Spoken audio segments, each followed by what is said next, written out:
Hi, welcome back everyone to another teaser video for the FTP Napf release of the map.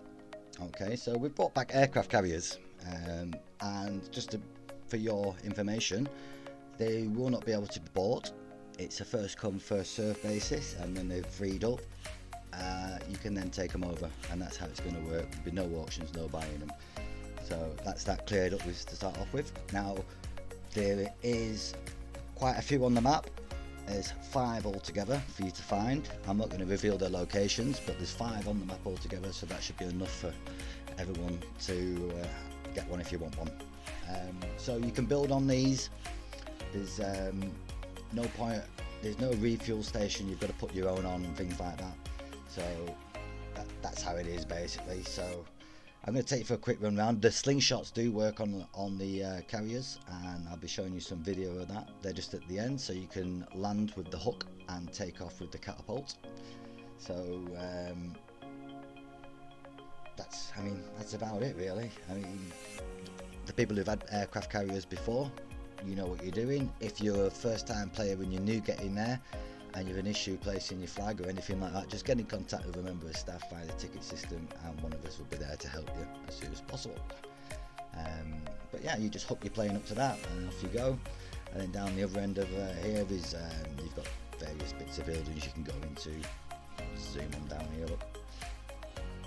And you can obviously reinforce these with building parts, and stick your goodies in there, or you can put things on the side, and as long as everything's touching on the floor and it's not too cheeky, you won't get any base rules violations. So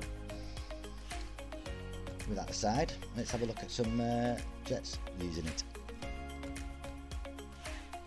Now I personally don't fly jets, so I got one of the owners, John, to do this for me.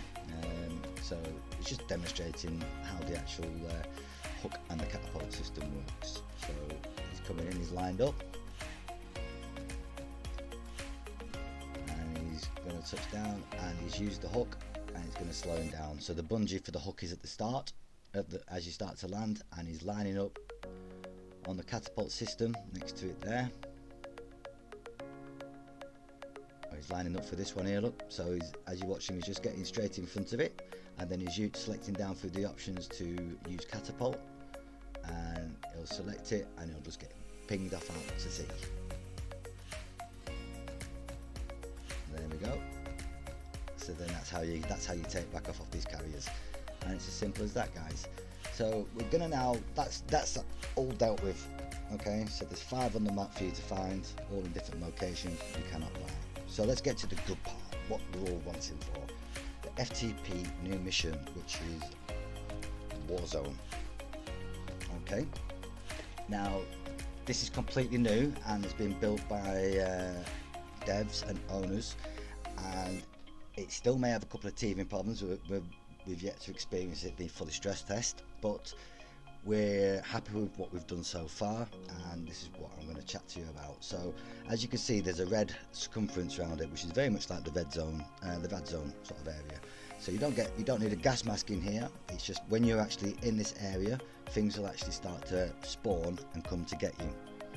Now the idea between this war zone is, so there you go, I've entered the zone now, and you can see I'm putting the AI on so you can see where these spawn. So I've come in predominantly as just a foot soldier, as AI, as a man, no vehicle or anything, so it will just spawn AI troops for me to deal with. So as I go in and kill these, you'll see me skip through in a minute. But the idea is that you're gonna, whilst you're in this red circle area, every single AI kill that you get mounts up, and it saves up as an experience.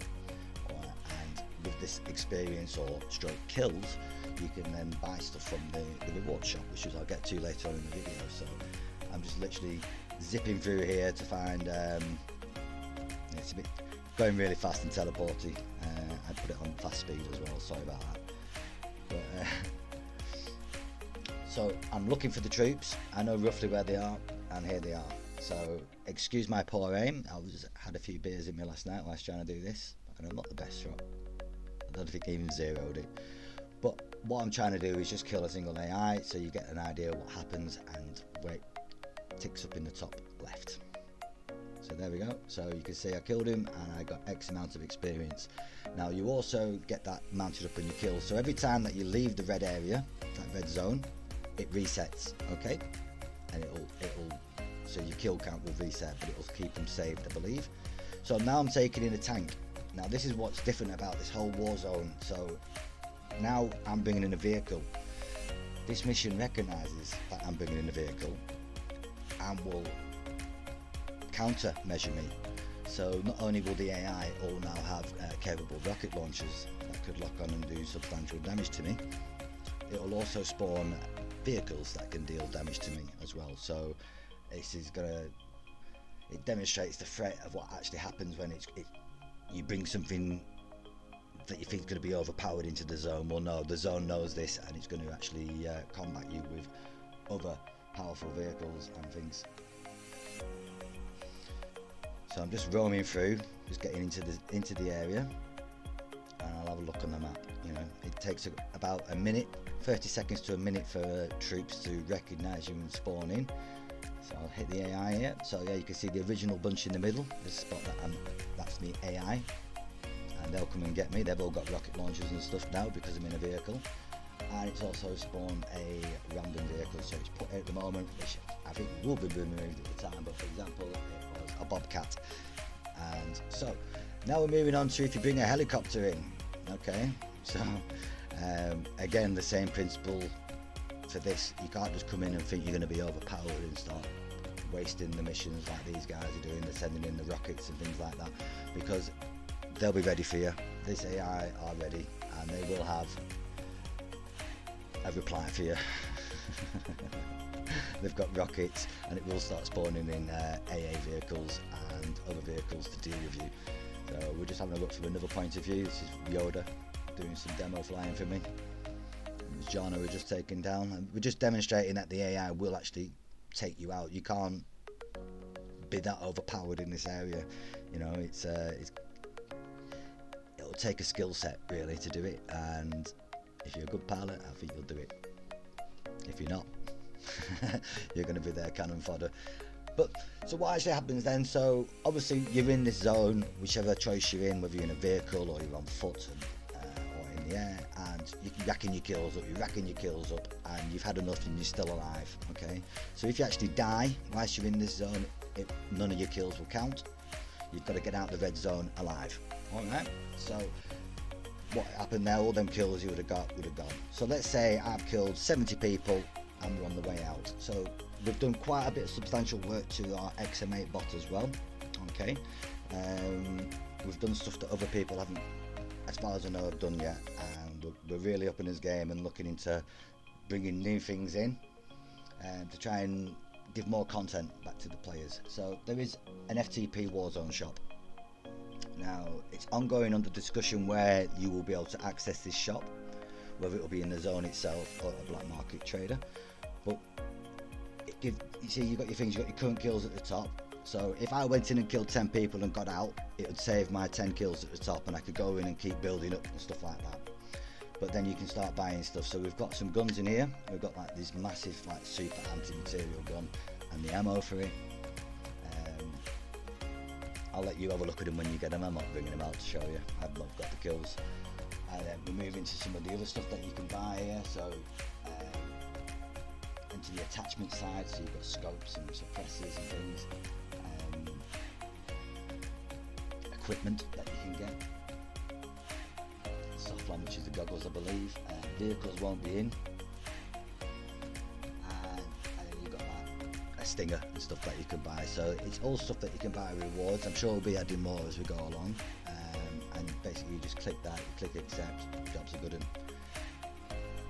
So XM8, what else have we been doing, guys? That's new and we can tell you about. Well, the developers and the owners have been working really hard on this, and we've opened up another page of the XM8. And so one of the main things I'm going to talk about here is that we've enabled a crate system. So let's say you're on the red zone and you need a crate to really chunk it up. What you do is you You click on that, you need a roll of duct tape with you, like I just highlighted, and you need 500k in your bank. It'll deduct it from your bank, and it'll spawn one of them net crates in front of you that you can then load up with goodies, load into your vehicle, and off you pop. It won't last, it'll despawn on the next restart, but it's just that other option you've got. And all the other stuff's in there, guys, as well. We've got more buttons to come and things, and more utilities and things that you'll be able to access as we start working out what we can do. Well, thank you very much for watching. It's going to be up and coming soon. Keep your fingers crossed, guys. We'll keep you in the loop. So thanks for watching. Peace out.